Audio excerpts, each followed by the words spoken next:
Hello. Well, it looks like we're right at noon, so I think perhaps we'll get started. So welcome everyone who has joined us, and we probably will have a couple more join. I know what it's like in clinics sometimes.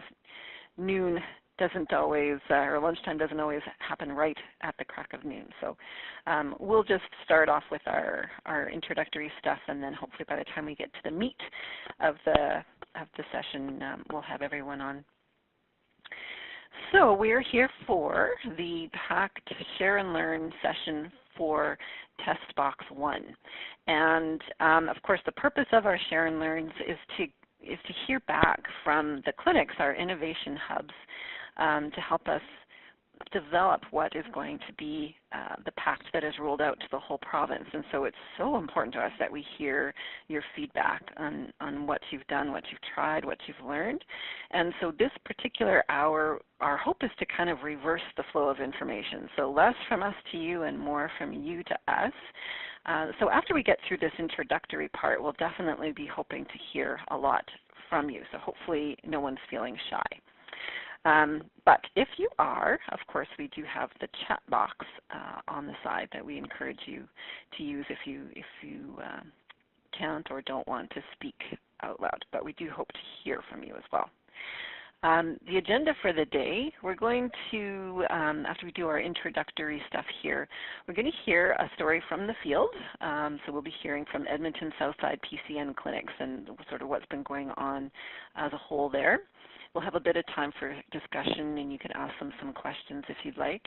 And then the bulk of the rest of the time we're going to spend talking about the other components of Test Box 1, and again, really hearing from you what you learned so that we can gather all that information.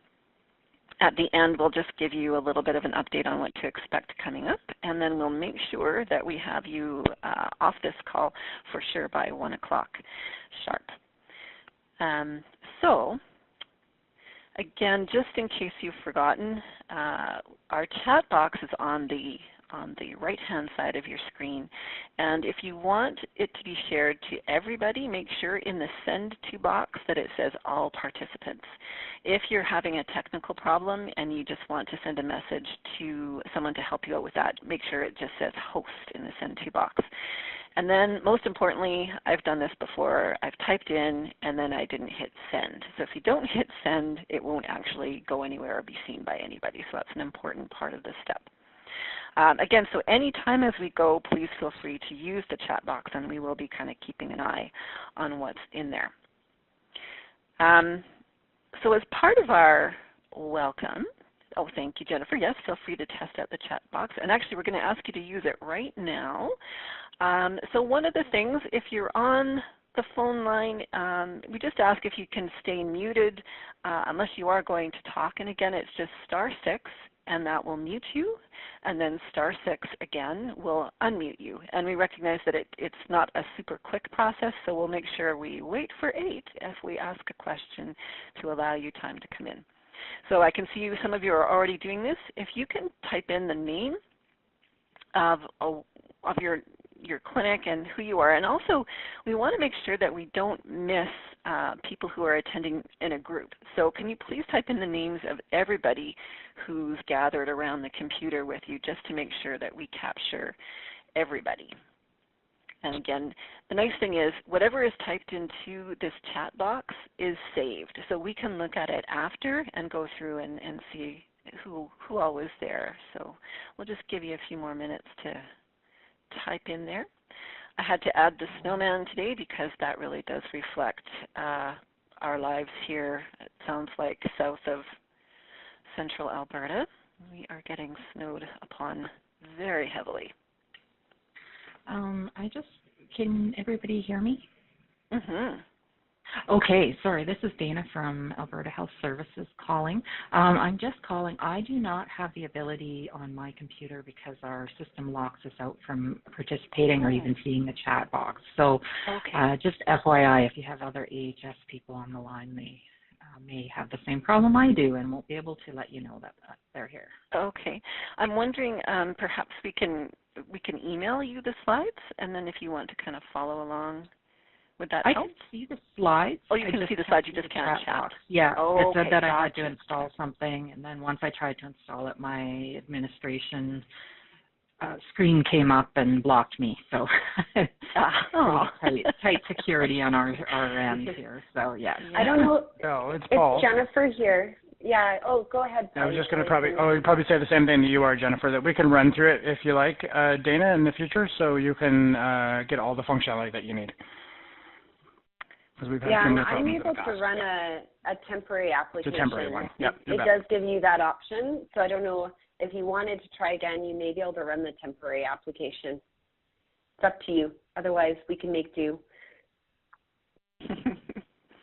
Great, thank you so much. Yeah, and again, we do want to hear your voice. So if you have any questions or comments, please just do what you're doing now, and we'd love to hear from you. Thank you. So another thing, we are recording this webinar.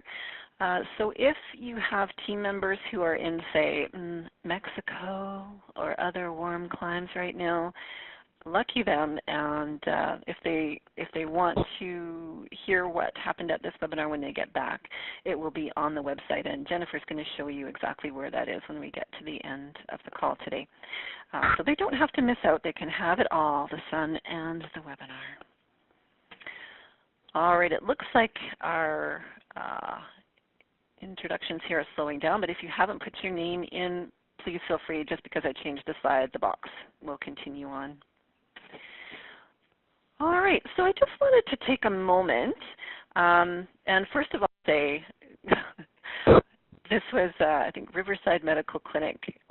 They got quite creative, and for test box 1, they actually made it into a box, a gift. It was a Christmas gift for the team when it was delivered. So I thought that was really, really awesome. So feel free to get creative in your test box delivery. Now, one thing we just wanted to address before we get into the call today is that we recognize that primary care clinics are super busy places, and we want you to know that we are so appreciative that you've come forward to be part of shaping what PaCT will be. Provincial initiatives of this scale take a lot of time and effort to develop, and so your input in making it realistic and meaningful to Alberta clinics is just invaluable to us. It really is so important. So, that being said, we definitely don't want participating as a PaCT Innovation Hub to be a negative experience. We know that all of the clinics participating want to offer the best care possible for all of your patients. So we know it's hard not to do everything in every test box immediately. But the worst thing for us would be if you feel overloaded or if you disengage and decide to back out. So please remember that you can just select just the parts of the test box to try incorporating into your care planning that work for you right now. You'll always have the guides and materials. You'll always have access to them. So if you want to go back later and start adding in those potentially better practices that you didn't select initially, you can absolutely do that. And we like to say that this work isn't a sprint, it's a marathon. So you can work on this into the future. I'm saying this, of course, because we've been hearing that it might be feeling like kind of a lot right now, and we want you to know that we hear you. We also know from past experience that there's this phenomenon that happens in the beginning of QI work where there is this sense of overwhelm while teams kind of adjust to it, and often it balances out as the work progresses. But we don't want to just assume that that will happen here. So this is our plan. We plan to deliver test box 2 just as planned. So that means that we'll be meeting with the coaches next week, and then they'll be meeting with you after that, sometime after February 15th, to introduce you to the contents of test box 2, to deliver the gift that is test box 2. When we meet for the Share and Learn for test box 2, so this session but into the future after you've been working on it, we're going to ask you how you're feeling. And if you're still feeling like it's too much, like you're reaching an overwhelmed place, we may then make the dates planned for test box 3 into a catch-up period. So we'll keep the scheduled meeting times, but we won't add any new content. So it would push the end date out a bit, but we're okay with that if it helps your innovation hubs to kind of continue with this work and not feel overwhelmed. Also, test box 6 is already planned as a catch-up time. So again, there'll be no new material delivered there. It'll just be a chance for you to go back and do some of the things maybe you didn't get a chance to choose, or finish up some of the things that you wanted to do more work on but had to kind of leave to move on to other things. So please keep that in mind as you move forward into test box 2. Know that we're listening and that we'll be checking in with you on how you're feeling after test box 2. So again, the worst thing that we can imagine is someone saying it's too much and dropping out. So please know that we'll do whatever it takes to help make it tolerable for you as we move forward.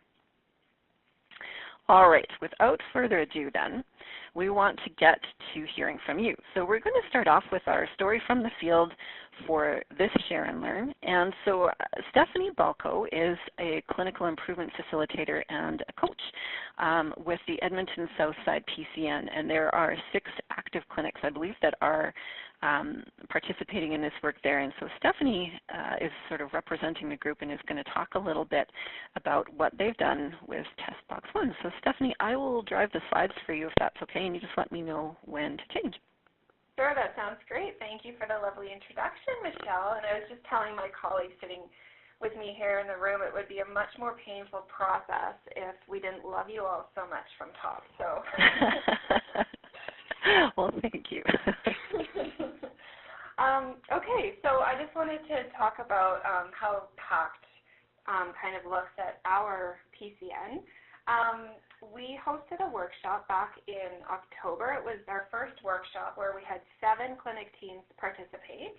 And at that time, we talked more about identifying our populations and sort of the first steps associated with PaCT. And then last week, we had a follow-up workshop. So currently, we have 6 active teams, and 5 made it to our last workshop last week.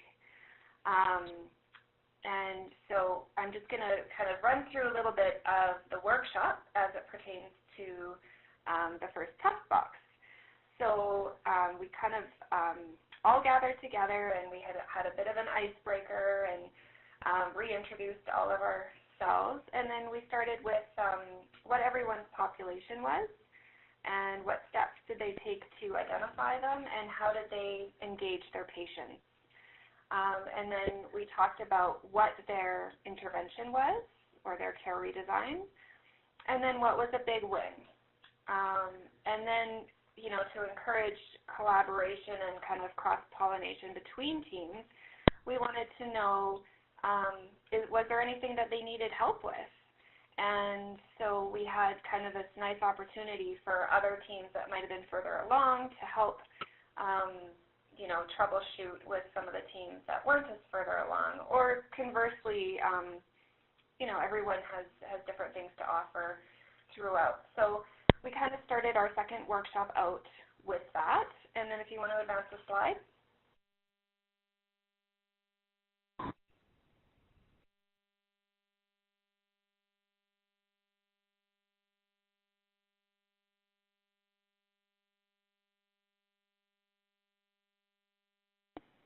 Stephanie, are you still there? No. Yeah, I think we lost her. Uh-oh.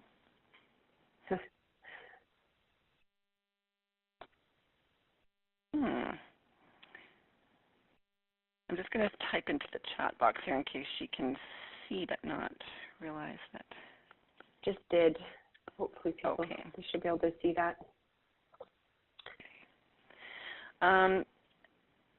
Sandy, do you, can you speak? I'm just going to send her quick.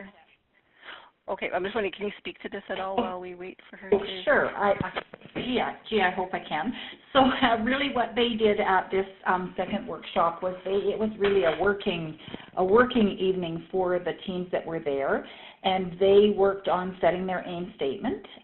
So each one of those 5 teams that were in attendance that night came up with an aim statement, and they were fortunate that they had a facilitator at each one of those tables, so knowing that they might not have arrived at the perfect aim statement, but they will be able to continue working on that aim statement going forward at their teams. I'm back. I see. Stephanie, are you back? I'm back. I'm so sorry. I don't know what that was. I think we had a bit of a power outage for a moment, and it totally disconnected our phone. So I just told them, Stephanie, about setting the aim statement, and I was just about to talk about process mapping, but I'll let you go ahead. Oh, great. Thanks for filling in the blanks. Sandy was there too. Yeah, and then process mapping, yeah, we kind of did the same thing. So the test box had some great suggestions on how to kind of walk through what a process map is. And at the tables, together with their clinic team, they had each a large sheet of paper and some sticky notes, and then they started creating a process map around the care planning appointment. And so we encouraged them if they wanted to do the whole thing or if they wanted to do just a piece of it, but the whole point was to kind of do the current state mapping of what they currently did, and then kind of together as a team review some areas, and then using, like where standardization might come into play, where setting up the appointment might come into play, where scripting might be useful, and things like that.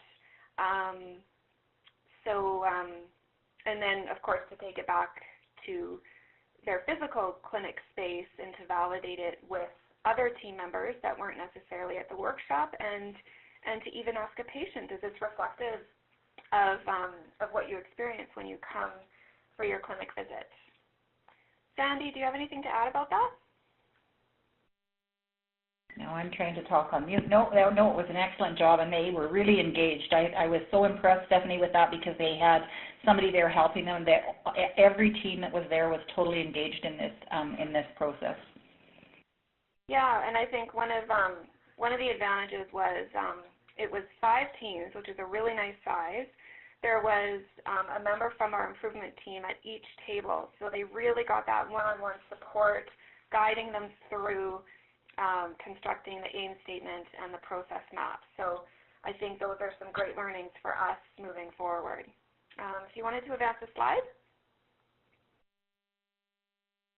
And then I just wanted to share, this was an actual aim statement that one of our clinics did along with the process map. So yeah, it was a really nice interactive time with our clinics, some real nice deliverables, that they got to produce during the workshop and then take back to their clinics.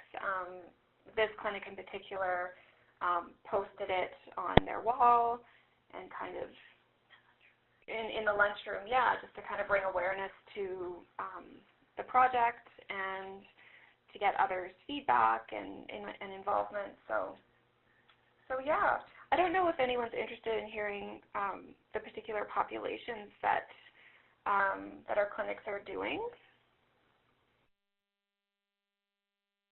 Okay, I'll just. It could just be. So it takes a moment for people to come off mute because if you're on *6, it's a lengthy process. So maybe I'll put it to Sandy. Should we? Oh, here we go. Sure, that would be great. So. Yeah, if there's time, it would be interesting to hear. Yeah, I think we've got time. It would take 30 seconds. Yeah, so 2 of our clinics are doing diabetes. So they've chosen diabetes as their population. One of the clinics in particular has chosen individuals who are over the age of 50 who have, I believe, an A1C over 8, so a little bit more specific. Another clinic is doing heart failure. Another clinic is doing older adults, so everybody over the age of 80 years old.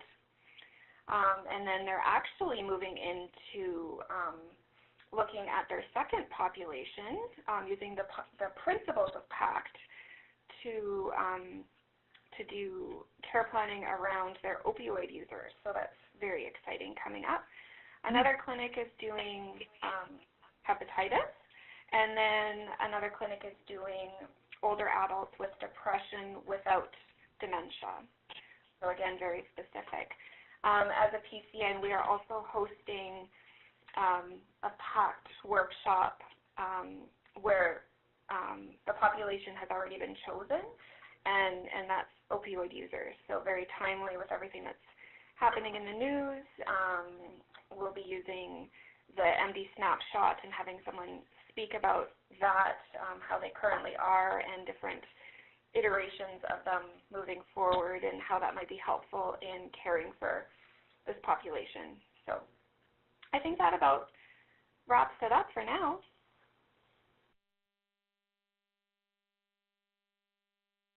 So, and then we had another example of an aim statement here. Right. Yeah, so this is just another example of this is actually an aim statement that one of our clinics identified that is a little further ahead from everyone else, and we used it as the actual example of a good aim statement that has all the components. So they're addressing what population they're targeting, and what they aim to improve, increase or decrease, how much they want to increase it with percentages, and also actual crew numbers, and by what date. So it was a really nice example to go through and for everyone to get a sense of the elements that can belong in an aim statement. Awesome. Are there any questions for Stephanie from the group? Hi, it's June Cooper. I was just wondering, with any of the groups out there that are looking at the seniors, I thought there was one group at the beginning that was going to use the Edmonton Frail Scale, and anybody who scored over a certain amount, then they were going to bring in for a care plan.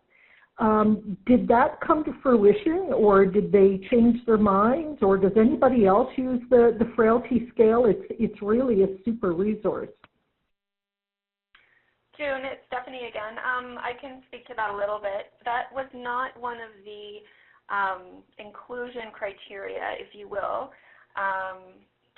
to whether or not to add those older adults into the PaCT population, but it was part of the care plan. So they are using an iteration of that. I'm not sure exactly which frailty score or frailty instrument because that's not my area of expertise, but I know that is incorporated in their care plan. Hi, it's Heather from the St. Albert and Sturgeon Primary Care Network. We're basing our failed elderly project on using the Edmonton Frailty Scale. So you might be thinking of us. Okay, thanks.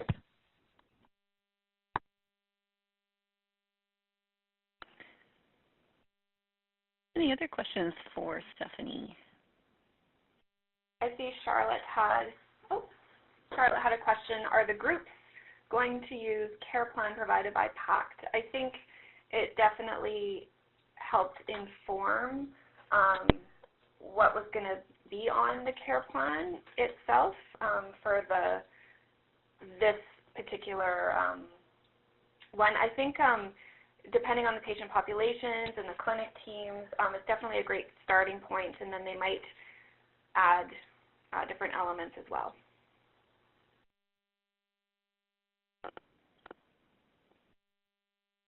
Great. Stephanie, it's Shauna.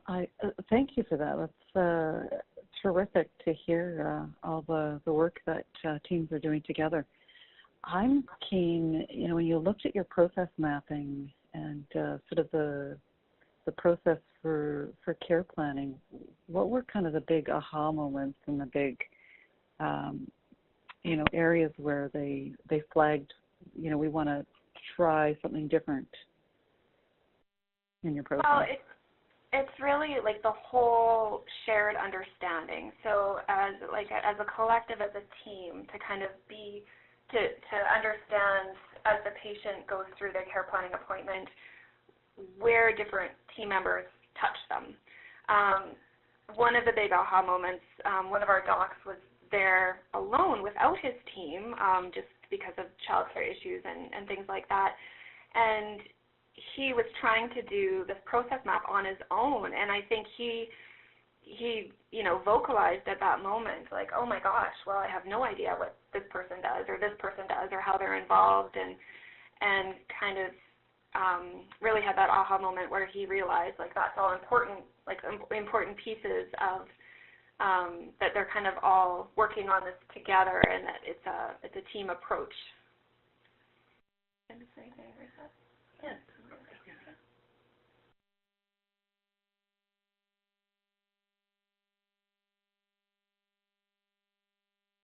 That's pretty powerful.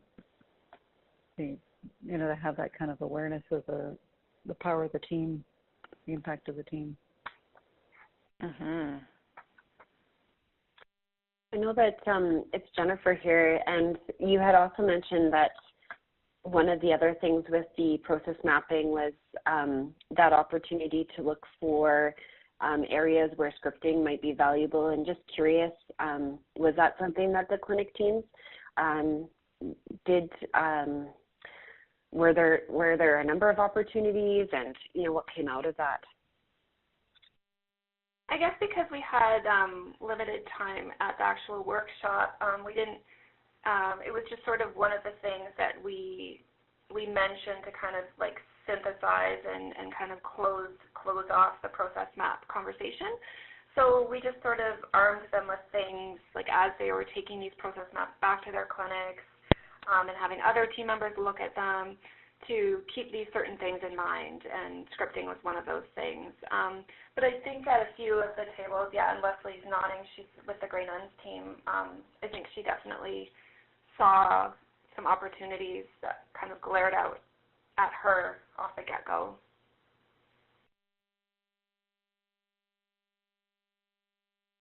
Fantastic. Last call. Any other comments or questions for Stephanie and the team there?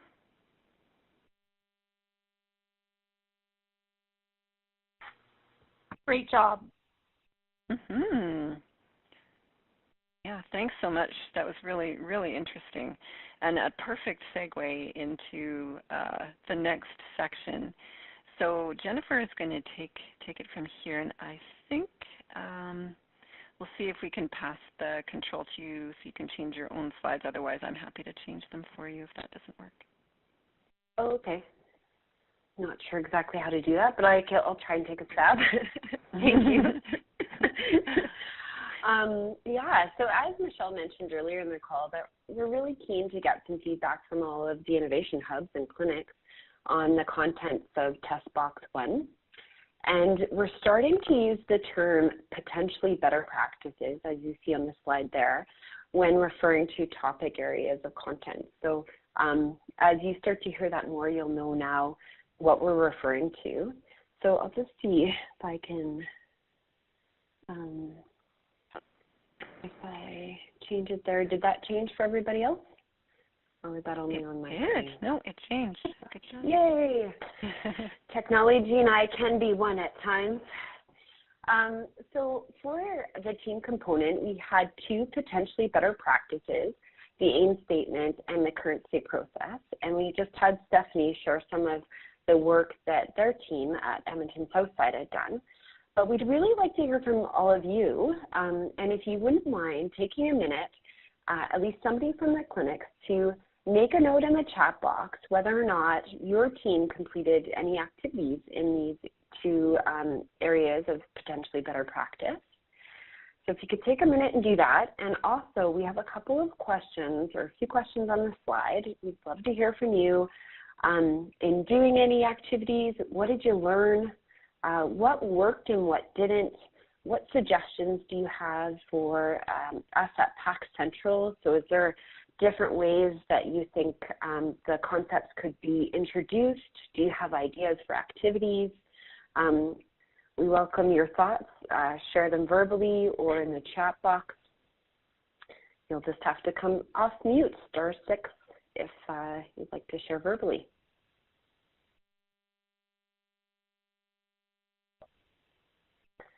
So we know that Edmonton Southside did some work on these ones. Anybody else do some work on the AIM statement? There's Charlotte. I don't always know the clinics tied. Michelle, you may know better, but Charlotte is from which clinic?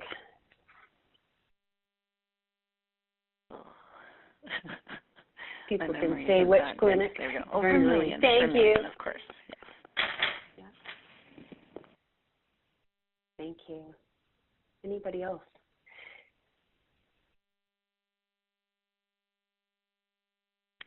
AIM statement.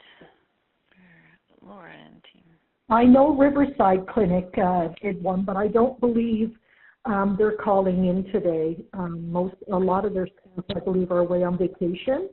But I did hear back from their coach there, Kathy, said that the richness was the conversation that they got involved in when they were trying to agree on a AIM statement, more than the actual statement itself, which I found interesting. Yeah, definitely heard that before. And anyone who's brave enough to come off mute, do you want to talk a little bit about that? What? Sometimes we learn more just from the process of doing an AIM statement than actually having the AIM statement itself. So, any comments about that?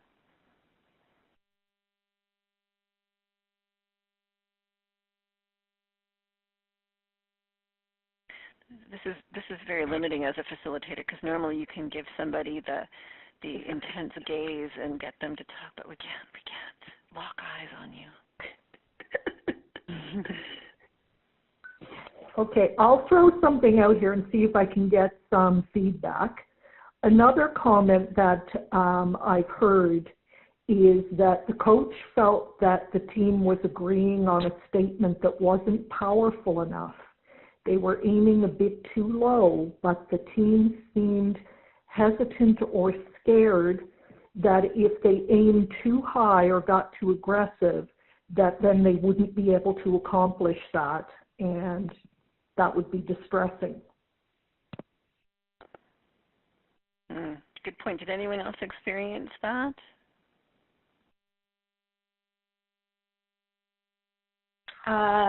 It's Monica from Sunridge. Yeah, we had a similar one. I just had put in the chat.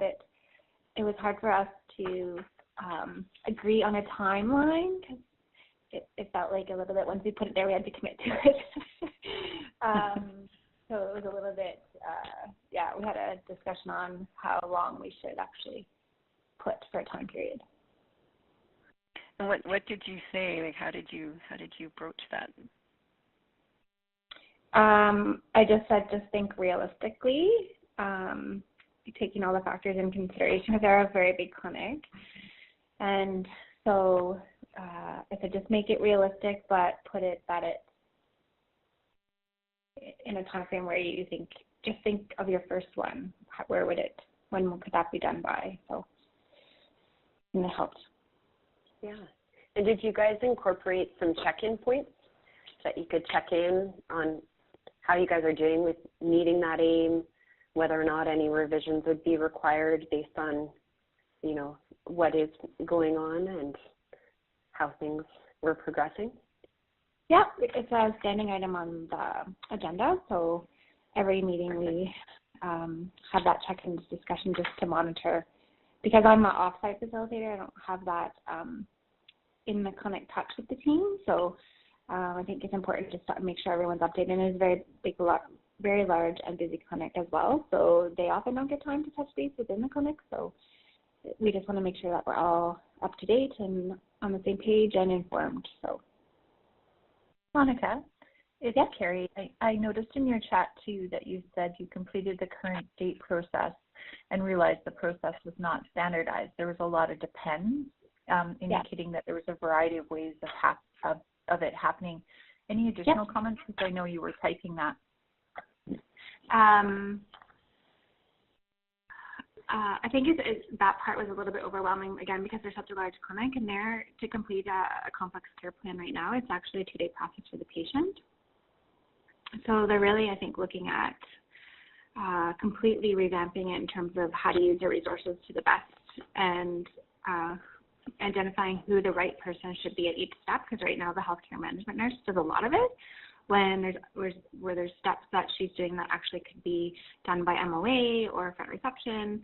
So just looking at more of the role at each step and who would be the best person to complete that, and identifying one person. So right now there's this person or this person, and so we all know with standardizing, you should pick one position and so that it's done the same time every time.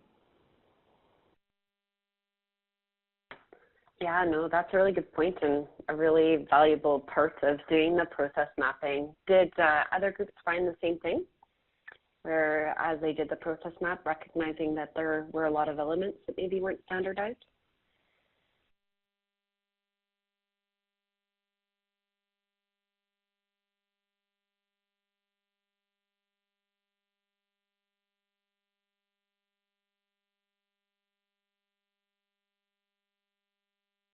And were there any other aha moments that people want to share about for those that were able to complete the process mapping exercise?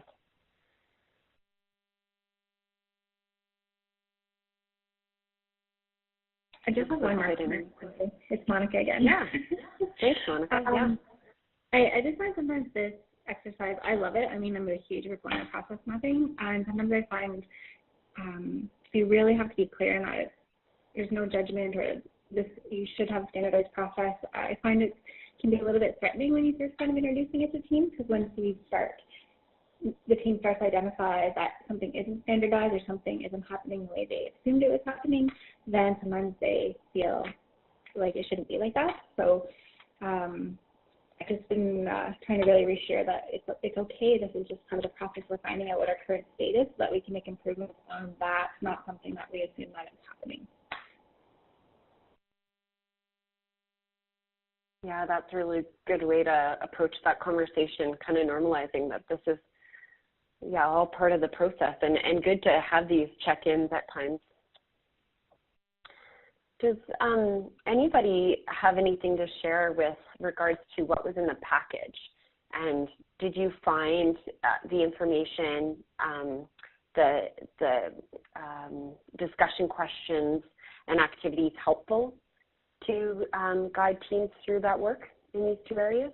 And do you have any suggestions? Hi, it's Stephanie.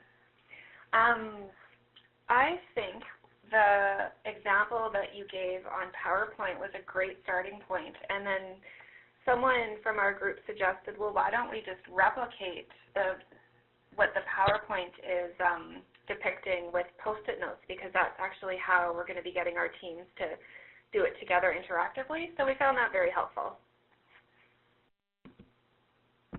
Great.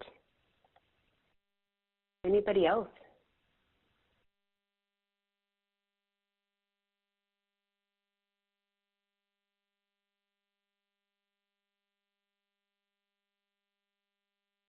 All right. Not hearing anything, I will move on to... I'm curious, Jennifer, can I just jump in with one question? Sure. Sorry, it's Cindy. I'm also curious to know, I think that's great that some of the pieces were helpful. I'm also curious to know if some of the pieces were not helpful, or if they were too basic, or were there any eye-rolling pieces, I guess, in the test box, because I think that's important for us to know too.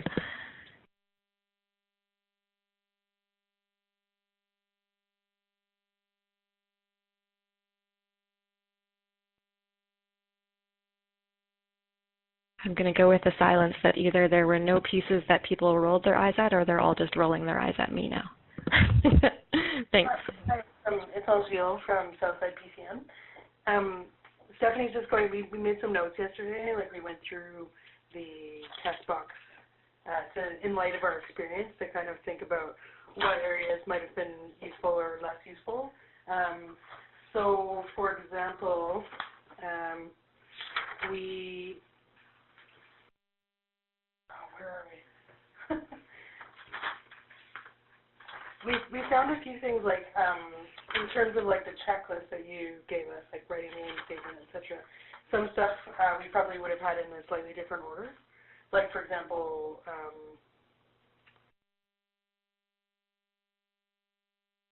standardizing data entry might have gone a bit with like closer to kind of like how you identify the population.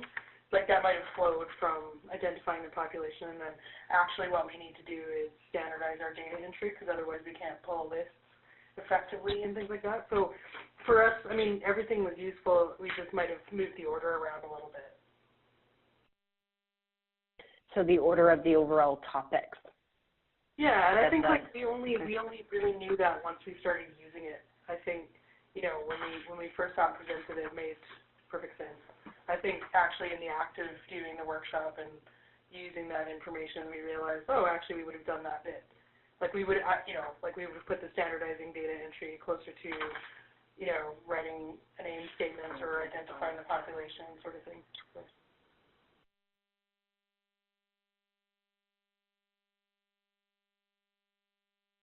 Did anybody feel somewhat similar? And I don't know, Michelle, if you have any comments too on that. I know that certainly it can be hard to know how to order things because it really depends on the needs of the different clinics and what areas they may need to start. But any other comments I welcome. It's Monica again. I think that like having a little aim statement kind of activity during the kickoff would have maybe been helpful, because we feel like that was really one of the big kind of meat items of the test box, and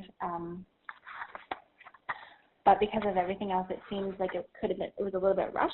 So some people had never been kind of privy to an aim statement before, and so I thought maybe learning it at the kickoff, just learning how to make one and kind of what it means for a project or that kind of thing might have been helpful. Good idea. Yeah. In June, one of my teams made a comment that I thought was really interesting, and they said, I wish we had heard Bonnie's measurement webinar earlier on in things, because it may have impacted not so much how we chose our target population, but it might have given us some information about how to standardize to identify them, that sort of thing. Anybody else have that experience? June, you took the words out of my mouth. It's Stephanie. So yeah, we identified that as well, that maybe that could have been introduced a little bit further ahead when we're asking teams to identify populations and set aim statements. And it's great to start measuring right off the get-go and thinking about what we're going to measure and how we're going to measure and how we're going to feed that information back, all in the spirit of PDSAs and stuff like that. So yeah, great comment. Yeah, no, thanks for that. Michelle is moving me right along on to the next topic area with patient-centered interactions. We had a few different potentially better practice that were packed in the boxes. We had some information about set the scene, some scripting, and some information about the beginning stages of shifting the conversation. So again, is there anything that people have to share, like if you want to mention whether or not you did any of the activities in that, the test box on these areas, maybe just add that into the chat. And then is there anything that you'd like to share about work you did in these areas? Hi, it's Charlotte. In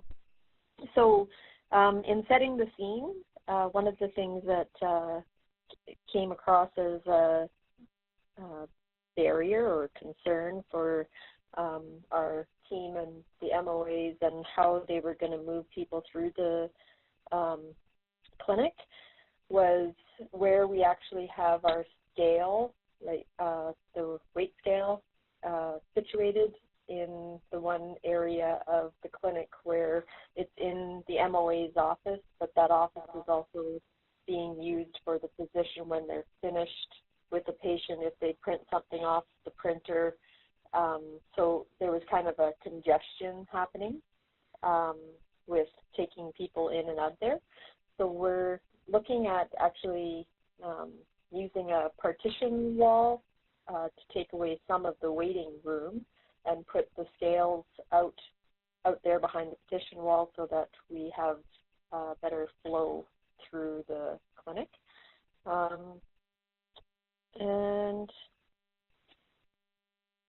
I think the other thing we want to make sure is that with doing that we provide privacy, so making sure that our MOAs aren't discussing the wait or anything with the patient there until they get into the exam room. So that was one thing that we noticed when we tried to do our first couple of care plans. Great. Thanks for sharing. Anybody else have anything to share about these items? Hi, this is Lacey from LifeMed. I think we wanted to just speak to that we used our patient representative quite a lot with the developing of setting the scene and especially the scripting for patient-centered care planning.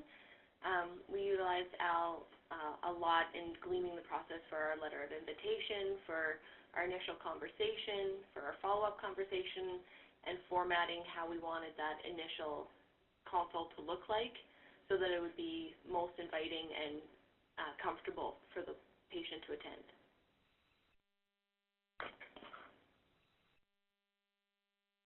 That's great. I'm curious, too, as you guys start to develop some of these products, whether or not there's a willingness to share some of this, too, because I think there's often times a lot of benefits in other people seeing what people are included, especially if you're incorporating the viewpoints of patients, and might be something to even consider sharing.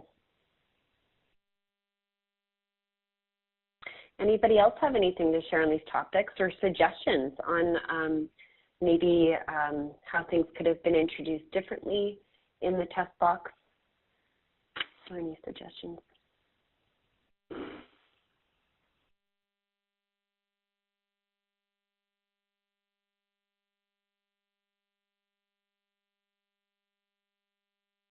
All right. I will move on to the last one. So related to EMR, we had potentially better practice of standardized data entry for care planning. And again, just if you want to make a note in the chat box, if you tackled some of the tips or activities in this area, and if you want to come off mute and share any examples of specific work you did, we'd really love to hear.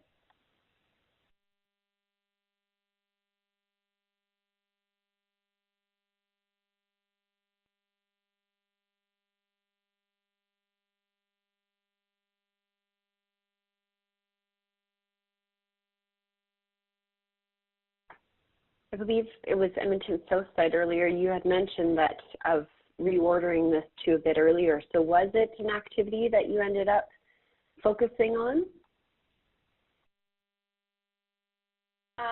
In terms of standardizing data that's going into the EMR? Yeah. I think it was part of the conversations when we did the process mapping, and then I guess more process standardization.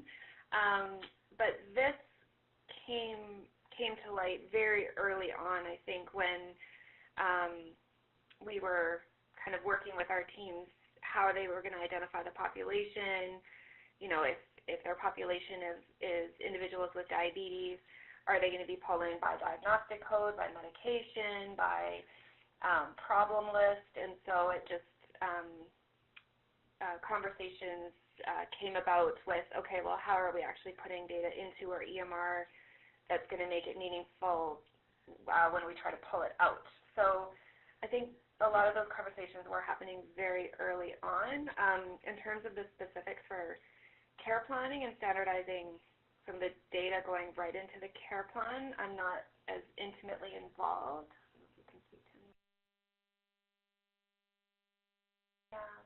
Like what we're going to put into our care plan. And like it being standardized. Yeah, does that make sense?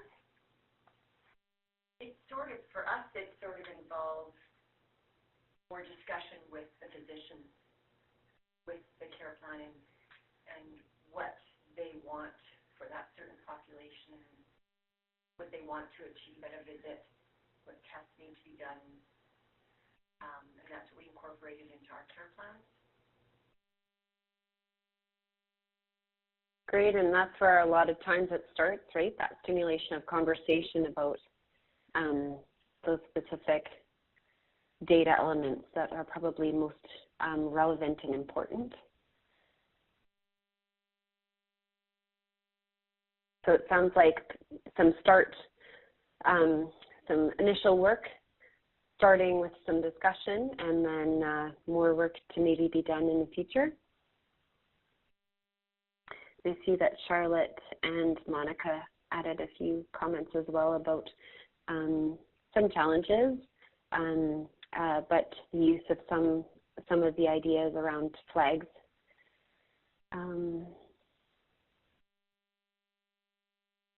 That's been started. Any comments on, again, what was included in the PaCT package, the test box 2 in this area, and any suggestions?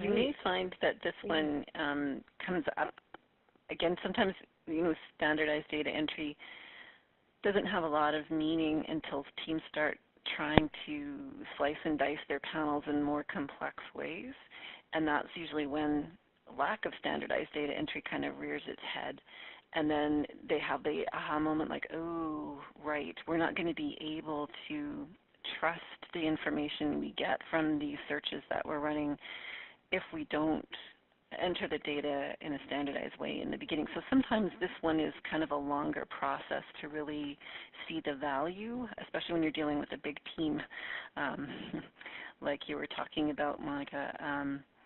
So a little peek into test box 2 does have some potentially better practice around doing some of that panel slicing and dicing. So you might find that you're kind of coming back to this topic of standardized data entry as you go.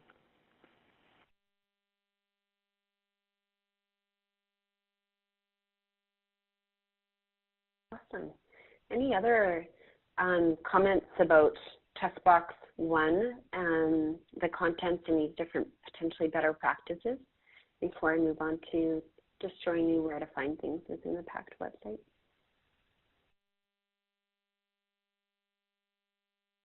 Any other questions, too, from PaCT Central? Anything you guys would like to ask the teams while we have them on the call? I have a question about the evaluation. Sure. Has anyone started doing it yet? We're finding it a little daunting in terms of getting that spreadsheet done, so I didn't know how everyone else is getting along with it. Is this Bonnie talking? Hi. Hi, it's Stephanie from Southside. We are starting to use it. One of our teams has been using an iteration of it since they started the PaCT process back in August, and we might even like to share some of that with you during the next Share and Learn. And then us, the quality improvement team is kind of working with clinics to start to fill out all the different areas of the spreadsheet in order to help look at trends over time and graphing how many patients are in their population and how many patients haven't been seen in the last year out of the population, how many patients they've done care planning with. Yeah. Okay, thank you. So what would be your best advice in terms of where to start with that, or where did you guys start? I think it's always helpful to have, we just have this one clinic that's kind of ahead of the curve, and it's nice when they can pilot that, and then the rest of the teams and the improvement team at the PCN can learn from that. It just gives us more confidence to go out and talk about it. So that's been helpful for us, I guess. Just start with one clinic. Yeah, lest we say PDSA. And even within the clinic, start with one doctor and start inputting their data. So start small. It's really just, recording numbers. It didn't really seem too daunting to me, to the PCN here, I don't think.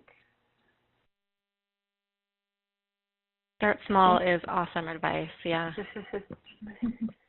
So it's 5 minutes left. I want to just make sure that we finish off with this stuff, but feel free to continue any conversation too or anything you'd like to add about evaluation in the chat box. Just want to show you the PaCT section on the top website. For those that weren't able to attend this online session, all events are stored under the Past Events tab, so you'll see on the left-hand side the menu bar. All text box materials are under the Tools and Resources. And I also want to bring your attention to the section Shared Resources from Teams. We certainly welcome you to send us some items to share. As I mentioned previously with some of the scripting, we certainly would like to grow this section over time. So definitely want to hear from you guys. And I'll just finish off with a couple of important dates coming up. So the Test Box 2 is coming, and the coaches will be bringing that out to teams after February 19th. And we have our next Share and Learn scheduled in April, so April 5th at the same time. And I'll just leave a couple of these questions up for people to enter into the chat box. Just wondering, did you find today's session valuable? And is there anything in particular that you guys have ideas for next session as to what to include or what you'd like to hear about, so we can make sure that we are making these value add? So if you don't mind adding into the chat box about those, that would be fabulous. Michelle, do you have anything else to add? I guess I'll just, on the slide that you were just on with the website, just a reminder that in the section called Past Events, in a couple days, this webinar recording will be uploaded into that Past Events section. And I believe it'll also be in the Tools and Resources section under Test Box 1. So if you have team members who would like to catch up and watch it, that's where they can go to find it.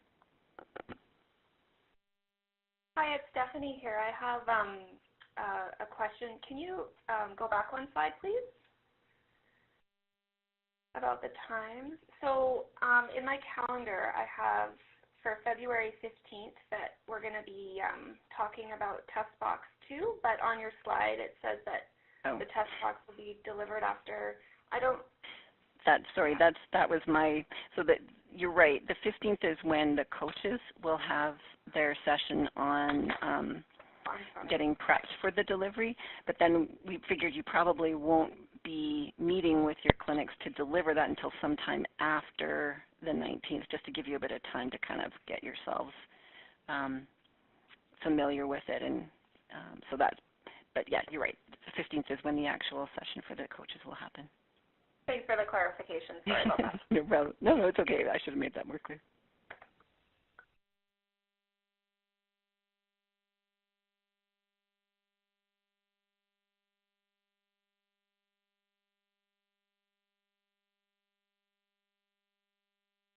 Yeah, really good discussion today. And like I said, if you have any ideas, please enter into the chat box or talk to your IAs or send us an email after.